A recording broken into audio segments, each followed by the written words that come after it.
감사합니다. 우리 전후좌우에 우리 믿음의 가족들 서로 바라보면서 한 주간 평안하셨습니까? 하고 우리 인사 나누도록 하겠습니다. 네, 사랑하고 축복합니다. 네, 영상으로 우리 예배하고 있는 우리 가족들 계신데요. 우리 손을 들어서 인사하도록 하겠습니다. 사랑하고 축복합니다. 네. 이사야서 강해의 14번째 시간입니다. 한 아기가 우리를 위해 태어났다라는 제목의 말씀 가지고 이사야 9장 1절부터 7절까지 말씀 함께 보도록 하겠습니다. 지난 시간에 우리가 함께 나눴던 말씀을 잠깐 떠올려 보면 말씀 말미에 신비주의적인 그런 거짓 선지자들에 대해서 경계해야 된다. 그런 내용들을 잠깐 나누었었습니다. 그러면서 이야기하기를 기독교는 결코 기적을 추구하는, 기적을 의존하는 그런 기적주의 종교가 아니다. 진짜 기적은 그 기적의 본체가 되시는 그 그리스도의 복음을 아는 것이고, 그리고 그 복음을 깨달은 자라면 그 복음을 전하는 삶으로 전환되는 것, 이것이 진정한 기적이다라는 것을 함께 살펴보았습니다. 만일 우리 삶에 이러한 복음, 이러한 깨달음을 주님께서 허락하시지 않았더라면 저와 여러분 모두는 아무런 소망이 없는 그런 흑암과도 같은 세상을, 그것이 흑암인지도 모르는 그런 삶을 우리가 여전히 살고 있었을지 모르겠습니다. 저만 해도 정말 이 복음이 나의 삶 속에 진정한 복음인가, 그런 것들을 떠올려 볼 때면 정말 제 안에 가지고 있는 정말 말로 형언할 수 없는 그런 정말 큰 은혜가 있어요. 그런데 주님이 저에게 깨닫게 하신 이 복음이 정말 너무나도 소중하게 제 심령을 차지할 때마다 정말 너무 감사하고 기쁘고 그렇습니다. 여러분들도 마찬가지시죠? 그리고 이제 우리가 계속해서 오늘 보게 될 이 본문은 결국은 이 흑암으로부터 우리가 붙잡아야 할 진정한 가치, 그리고 그것을 오늘 본문은 빛으로 설명을 하고 있습니다. 1절부터 2절까지 말씀을 우리 같이 한 목소리로 읽어보도록 하겠습니다. 함께 읽습니다. 어둠 속에서 고통받던 백성에게서 어둠이 거칠 날이 온다.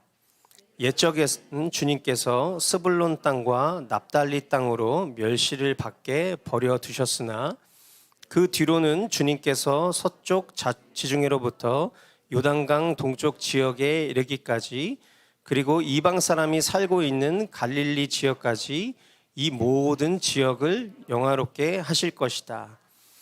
어둠 속에서 헤매던 백성이 큰 빛을 보았고 죽음의 그림자가 드리운 땅에 사는 사람들에게 빛이 비춰졌다. 아멘.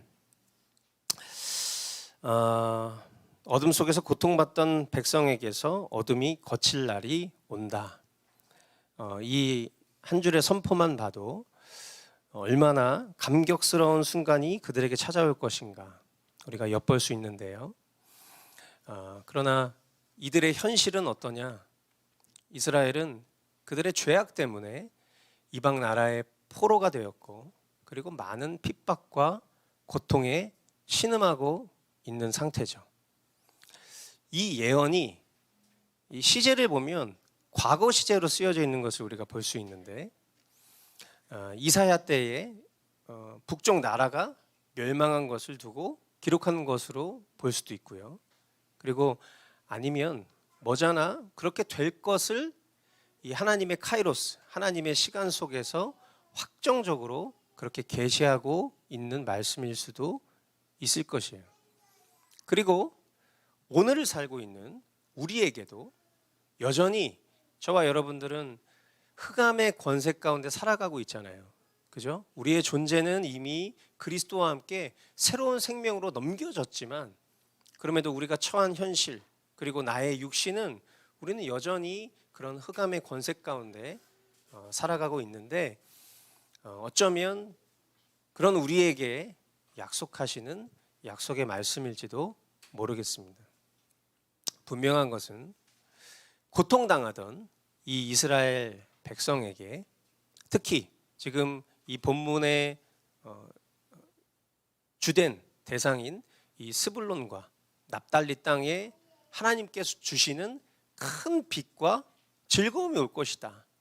그리고 기쁨과 즐거움의 날이 찾아올 것이다. 라는 그런 점이죠. 옛적에 여호와께서 이 스불론 땅과 납달리 땅으로 멸시를 당하게 하셨습니다.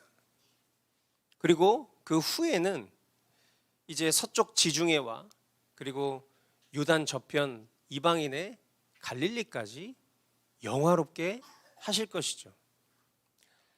본문의 서쪽 지중해라고 기록되어 있는 건 결국 그 북쪽의 다메섹에서 갈릴리 호수와 또 무깃도를 이어 남쪽 블레셋의 가사로 연결되는 그런 구약 시대의 매우 중요한 도로였음을 확인할 수 있고, 그리고 요단강 동쪽은 가나안 땅을 표현하는 말일 것이고요. 그리고 이방 사람의 갈릴리라는 표현은 이스라엘의 북쪽 지방이 결국엔 그 접경에 있는 이방 나라들의 영향을 받아서 이방 나라들처럼 되었다라는 그런 표현으로 우리가 생각을 해볼 수 있겠습니다. 결국 이처럼 흑암에 행하던 백성이 결국에는 큰 빛을 보고 사망의 그늘진 땅에 거하던 자들에게 빛이 비춰질 것이다. 그것은 어떤 빛일까요? 그것은 구원의 빛, 생명의 빛입니다. 할렐루야. 요한복음 1장 9절 말씀에 보면 우리가 너무나 잘 아는 생명과도 같은 말씀이 있죠. 요한복음 1장 9절 말씀 같이 보겠습니다. 참 빛이 있었다. 그 빛이 세상에 와서 모든 사람을 비추고 있다. 계속해서 8장 12절 말씀도 함께 보겠습니다. 예수께서 다시 그들에게 말씀하셨다. 나는 세상의 빛이다. 나를 따르는 사람은 어둠 속에 다니지 아니하고 생명의 빛을 얻을 것이다. 아멘.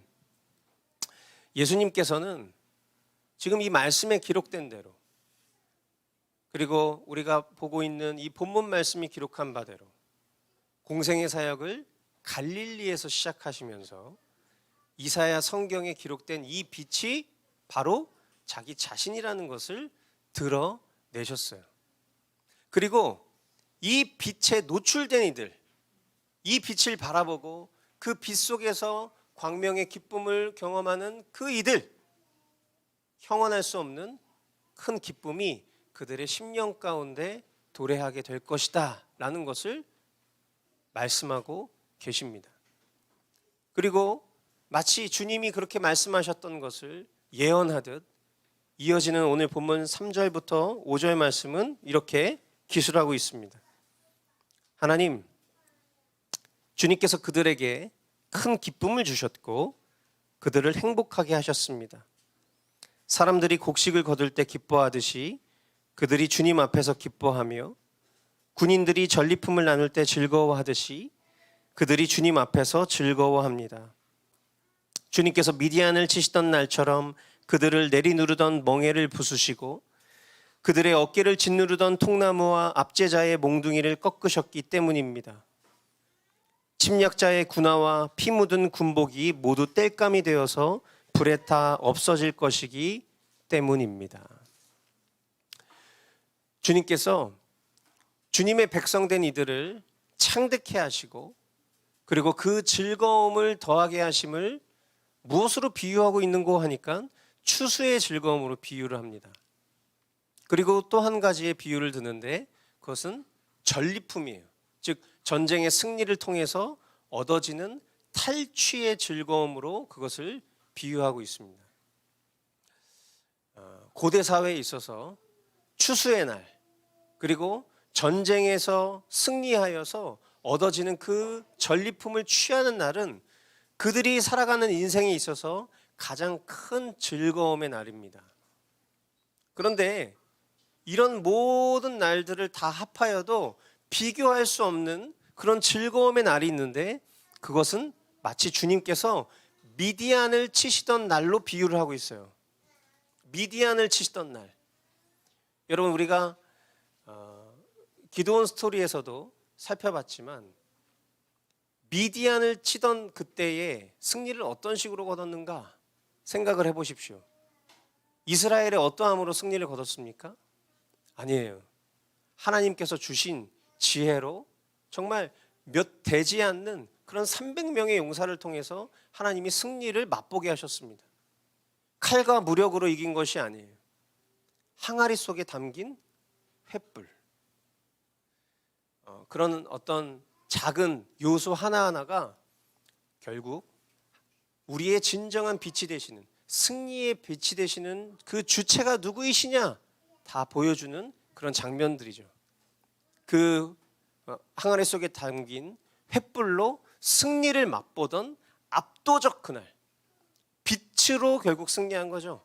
빛으로 승리한 그날, 침략자의 군화와 피 묻은 군복이 어떻게 된다고요? 땔감으로 사라지는. 이 말은 더 이상 전쟁이 없는 날.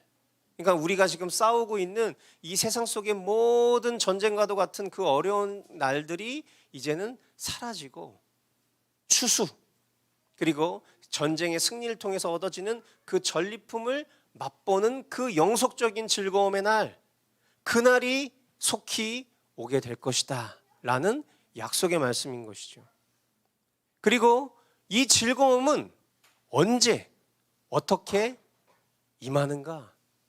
6절로 7절 말씀 같이 한 목소리로 읽어보겠습니다. 시작.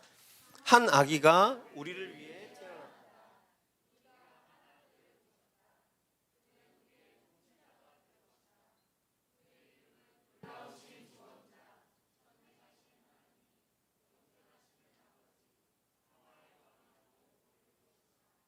그의 왕권은 점점 더 커지고 나라의 평화도 끝없이 이어질 것이다.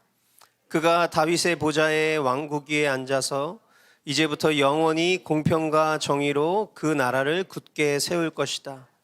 만군의 주님의 열심이 이것을 반드시 이룰 것이다. 아멘. 예, 즐거움의 날, 이스라엘의 회복에 대한 그런 이사야의 예언은 결국에는 그 이스라엘 민족 그들의 회복만을 말하는 것이 아니라 메시아 예언을 통해서 절정을 이루고 있는 것을 우리는 봅니다. 이사야는요, 신적 메시아가 탄생할 것이다 라는 것을 이 본문으로 예언하고 있어요. 이사야가 메시아를 뭐라고 표현하냐면 오늘 본문의 제목처럼 한 아기라고 말하고 있어요. 한 아기. 이것은 이제 우리가 교리 공부를 통해서도 많이 배웠던 것처럼 메시아의 인성을 말하는 거죠. 메시아의 인성. 그래서 메시아께서 완전하신 한 사람으로 탄생하실 것이다 라는 그 점을 우리에게 밝히 알려주고 있고요. 그리고 만일 메시아가 신성으로만 태어나신다면 어떻게 되겠어요? 저와 여러분들의 그 죄와 그에 따른 형벌을 대속하실 수가 없을 거란 말이에요. 그러므로 한 아기가 우리를 위해 태어났다라고 과거 시제로 이야기하고 있죠. 지금 이 본문의 현재 상황 속에서도 과거 시제로 얘기하고 있어요. 이건 무슨 의미입니까? 이미 알파와 오메가 되신 하나님께서 만세 전에 이 한 아기를 통해서 우리를 구원하실 것이라는 완벽한 작정과 확실성을 나타내는 그런 과거 시제로 표현하고 있다는 거예요. 또한 이 메시아를 뭐라고 표현하고 있냐면 놀라우신 조언자. 그래서 우리가 옛날 성경에 기묘라, 모사라 그렇게 말하는 거죠. 그러니까 이제 이 기묘라 모사라라고 했을 때 그것은 사실은 전혀 다른 단어지만 이 형용사적 표현으로서 연결해서 원래 표현해야 되는 단어예요. 그래서 이제 이 세번역 성경에서는 놀라우신 조언자, 그러니까 기묘, 놀라우신 모사, 조언자 이런 뜻이라는 거겠죠. 이건 뭡니까? 메시아의 신성을 나타내는 것이죠. 그분께서 성육신하시고 태어나시는 것, 그리고 그분이 기적을 행하시는 것, 그리고 그분이 죽으시고 부활하시는 것, 이런 일들은 다 신기하고 놀라운 일들이잖아요. 또한 사람으로 오실 그 메시아께서는요, 신적인 존재이십니다. 그래서 뭐라고 기록하고 있죠? 전능하신 하나님, 전능하시다. 예, 능치 못하실 것이 없는 모든 것을 가능케 하시는 그런 분이시다. 누가요? 메시아가 그런 분이시라는 거예요. 또한 영존하시는 아버지, 이것은 그분의 영원성, 이미 태초부터 아버지와 하나 되신 분, 삼위일체 주님이시다라는 것을 설명하고 있고, 그분의 영원하신 사랑, 영원한 생명의 근원 되심, 이런 것들을 다 모두 압축한 표현이 바로 전능하신 하나님. 이것은 모두 다 메시아의 신성에 관계되는 그런 표현들이고요. 이처럼 메시아께서는 인성과 신성을 함께 가지신 독특하고 놀라운 인격이시다. 누가요? 메시아가. 또한 성경은 평화의 왕 이렇게 기록하고 있고요. 그리고 이 밑에 말씀에 보니까 그의 왕권은 점점 더 커지고 나라의 평화도 끝없이 이어질 것이다. 그가 다윗의 보좌와 왕국 위에 앉아서 이제부터 영원히 공평과 정의로 그 나라를 굳게 세울 것이다 라는 이런 말씀들은 결국 메시아의 통치 사역, 즉 그가 왕으로 통치하셔서 자기 백성들에게 영속적인 평안을 주실 것을 예언하고 있는 그런 말씀이에요. 그리고 이 일들은요, 밑에 마치 이런 도장과도 같은 것이 찍혀져 있어요. 만군의 주님의 열심이 이것을 반드시 이루실 것이다. 앞서 이야기했었던, 마치 지금 여러분들이 말씀을 들으실 때 되게 추상적으로 들리시잖아요. 그죠? 뭔가 영존하시는 분, 전능하신 하나님, 뭐 이런 표현들 우리에게 굉장히 익숙한 표현이죠. 그러다 보니까 그래, 뭐 그치, 우리 마음 가운데 그런 마음이 있지만 분명한 것은 주님이 주님의 열심으로 이것을 반드시 이루실 것이다, 그렇게 약속하고 계십니다. 우리의 빛이 되시고 그리고 영원한 즐거움을 가져다 주시는, 지금 이 성경이 집중 조명하고 있는 그 메시아가 누굴까? 이미 저와 여러분들은 답을 다 알고 있죠. 그죠? 저는 한 번도 그분의 이름을 지금 아직 언급한 적이 없어요. 저는 계속 메시아라는 표현을 썼거든요. 근데 여러분은 아마 제가 메시아라는 표현을 쓸 때 여러분 머릿속에는 한 분을 떠올리고 있겠죠. 우리를 위해서 나신 그 한 아기가 누굴까? 아직까지 저는 그분의 이름을 말한 적이 없습니다. 누굽니까? 네, 바로 우리 주 예수 그리스도이십니다. 할렐루야. 예수 그리스도께서 십자가 대속으로 의와 평안을 이루셨어요. 우리는 예수 그리스도를 믿음으로 우리의 죄 사함과 그리고 의롭다 하심을 얻었고요. 그리고 하나님과 단절된 우리의 관계를 화목하게 하셔서 그로 말미암아 얻게 되는 참 평안을 얻은 존재가 되었습니다. 주님께서는 마태복음 11장 28절, 우리가 너무나 잘 아는 말씀이죠. 우리 함께 읽어보겠습니다. 수고하며 무거운 짐을 진 사람은 모두 내게로 오너라. 내가 너희를 쉬게 하겠다. 요한복음 14장 27절, 나는 평화를 너희에게 남겨준다. 나는 내 평화를 너희에게 준다. 내가 너희에게 주는 평안은 세상이 주는 것과 같지 않다. 너희는 마음에 근심하지 말고 두려워하지도 말아라. 아멘. 주님 이렇게 선포하시면서 우리에게 평안의 주체가 누구이시다? 예수 그리스도 그 주님 그 자체다라는 것을 우리에게 가르쳐 주셨습니다. 그리고 그 평안은 예수님의 십자가 대속 사역에 근거한 죄사함, 의롭다 하심으로 말미암은 영원한 것입니다. 아멘. 우리의 삶 속에 일시적인 기쁨과 즐거움과 평안이 있어요. 그런데 그것은 언젠가는 반드시 소멸되고 사라질 것들이에요. 그런데 예수님께서 이 말씀을 통해서 이루신 완전한 대속으로 말미암은 우리의 의롭다 하심, 이것은요 영원한 것이라는 거예요.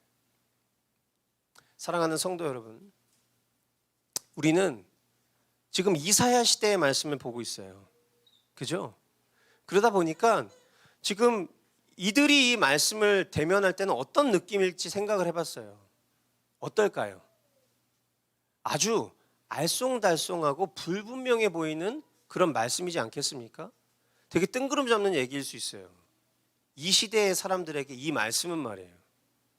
그런데 우리는 앞서서도 제가 농담처럼 말씀드렸지만 이 메시아가 누구인지 저는 말씀드린 적이 없는데 여러분들은 그 메시아가 예수 그리스도라는 것을 이미 다 알고 있어요. 즉 우리는 이미 완성된 그리스도의 대속과 성취된 하나님의 약속을 바라보면서 오늘을 살고 있는 거예요. 그리고 이 이사야 말씀에 등장하는 여러 그림자 같은 그런 계시의 말씀들을 보면서 하나님께서 얼마나 하나님이 정하신 그 약속, 이들 시각에서는 알쏭달쏭해 보이는 이 약속을 이미 성취하셔서 오늘 우리는 그것을 알고 깨닫고 믿고 있는 거잖아요. 하나님께서 얼마나 그 약속을 신실하게 성취하셨는지를 다시 한번 이 본문을 통해서 우리가 확인하고 놀라는 것입니다. 그렇다면 이 말씀을 통해서 우리가 이제 붙잡아야 될 건 뭘까요? 그것은 하나뿐이에요. 우리에게 허락하신 완전한 즐거움의 날을 소망하는 것입니다. 이미 저와 여러분들에게 이 약속이 동일하게 성취가 되었고, 그리고 우리는 이 약속을 실체적으로 보고 듣고 믿는 사람들이잖아요. 우리의 것이란 말이에요. 이 약속이 완전한 즐거움과 영속적인 평강이 이미 우리 가운데 예수 그리스도로 말미암아 임했다라는 거예요. 실상 우리의 삶 속에 여러 가지 어려움과 두려움과 고통이 있을지라도 그것은 다 부분적인 것이고 영원한 기쁨과 즐거움이 우리 가운데 있다라는 거예요. 다시 오실 그리스도의 날이 도래하면 우리는 진정한 기쁨과 즐거움을 누리게 될 것입니다. 아멘. 그날이 오기 전까지 우리는 때론 연약한 믿음으로 이미 내게 주어진 그런 평안과 기쁨을 잊을 수도 있고요. 그리고 원하든 원치 않든 우리가 죄 가운데 빠져서 실족하는 순간이 있을 수도 있어요. 그런데 분명한 게 뭡니까? 주님께서는 택하신 자녀들에게는 끝내 이 즐거움에 참여할 그런 은혜를 베풀어 주실 것이라는 점이에요. 한 아기가 우리를 위해 태어났다. 우리를 위해 태어났다. 공동체에게 있어서 설교할 때 사실 이 회중 가운데에는 이 우리라고 표현할 수 있는 사람도 있고 아닐 수도 있어요. 굉장히 어려운 얘기예요. 왜냐하면 정말 나 한 사람이 참된 그리스도인인지 아닌지를 우리 자신 스스로가 굉장히 엄격하게 우리에게 질문해 보지만 내가 정말 이 우리라는 한 아기가 우리 안에 우리를 위해 태어났다라고 했을 때 여기서 말하는 우리라는 것은 이 아기가 메시아로 믿어지는 사람이잖아요. 이 아기가 구원할 사람들인 거잖아요. 만약에 교회를 우리라고 한다면 이 위라는 이 주어 앞에 나는 과연 정말 이 안에 있는 사람이 맞는가? 난 정말 그리스도 안에 있는 사람이 맞는가? 우린 질문하게 되죠. 우리 자신 스스로에게 엄격하게 말해요. 그런데 우리의 엄격한 질문을 뛰어넘는 것이 있습니다. 그것은 뭐냐면 주님이 택하시는 거예요. 그리고 그 주님의 택하심을 믿는 것입니다. 정말 주님께서 이 흑암 속에 허우적거리며 살아가는 나를 이 공동체 안에, 그리스도 공동체 안에 불러주셨다는 것을 소망하고 믿는 거예요. 그리고 마치 우리가 이사야 시대의 계시를 보면서 이것을 그림자로 여기는 것처럼 훗날 우리의 삶 속에 그림자가 아닌 실체로 일하셨던 그 주님의 역사를 우리가 보고 감격하는 순간이 반드시 찾아올 줄 믿습니다. 지금 나의 형편과 꼬라지는 이 우리 안에 들어오기에는 너무 형편없어. 나는 어쩌면 명목상 그리스도인일지도 몰라. 나는 어쩌면 나 스스로 구원받았다라고 착각하는 불신자일지도 몰라. 그런 마음이 우리 가운데 있을 거예요. 그런데 그런 마음을 뒤로 하고 내 마음의 소망이 주님께 있어서 주님, 이런 연약한 나를 주님의 그 공동체 가운데로 불러주셨다니 감사합니다. 하나님, 내 삶 속에 전혀 소망이 없어 보이지만 앞으로 살아가는 내 삶의 모든 여정들을 통해서 주님이 나를 이끌어 주시는 것을 깊이 있고 보게 될 줄 믿습니다. 주님, 그런 나를 불쌍히 여기시고 끝까지 의의 길로 인도하여 주십시오. 우리가 그런 소망하는 마음으로 주님 앞에 나아가는 그 결과를 우리가 보게 될 거라는 거예요. 주님의 열심이 그 일을 이루어 주실 거라는 거예요. 언제 우리는 그것을 확인하게 될까요? 우리 주님 다시 오시는 날. 우리 주님 다시 오시는 날 우리는 호련히 영광스러운 몸으로 변모되어서 공중에서 주님을 맞이하게 되는 그 위대한 장면 가운데 주인공이 될 거예요. 우리 주님이 주인공이시죠? 근데 우리 주님이 그런 우리를 주인공 삼아 주시는 거예요. 그렇게 우리가 영원한 천국에서 이 메시아 되신 예수 그리스도, 다시 오신 그 예수 그리스도와 함께 영원한 천국에서 잔치를 벌이는 그때 우리는 이 땅의 삶을 기억할 수 있을까요? 아니요, 기억 못해요. 왜 그렇죠? 영속적인 즐거움과 기쁨이 이 땅에서의 것을 기억하지 못할 만큼 너무나도 그것이 풍족하고 아름답고 현란하기 때문일 거예요. 여러분, 소망이 되십니까? 그날을 소망하면서 지금의 힘듦을 참고 견디는 것, 그것이 어쩌면 그리스도인들의 운명과도 같은 것입니다. 그러나 우리가 가끔은 그런 이 영광스러운 진리를 자꾸만 내팽개치고 지금 현재 내가 어떻게 살아야 되는지, 지금 내가 어떻게 해야 잘 먹고 잘 사는지, 이런 문제에 우리가 너무 함몰되면서 살아갈 때가 있어요. 그러다 보면 자연히 썩을 육신의 몸은요, 이 영원한 것에 관심을 두지 않게 만들 것입니다. 여러분, 과거에 설교 강단에서 많은 이들이 예수 믿으면 다 잘 된다, 그렇게 전했던 때가 있었어요. 그래서 예수님을 믿으면 만사가 형통할 것이라는 그런 말들을 많이 했어요.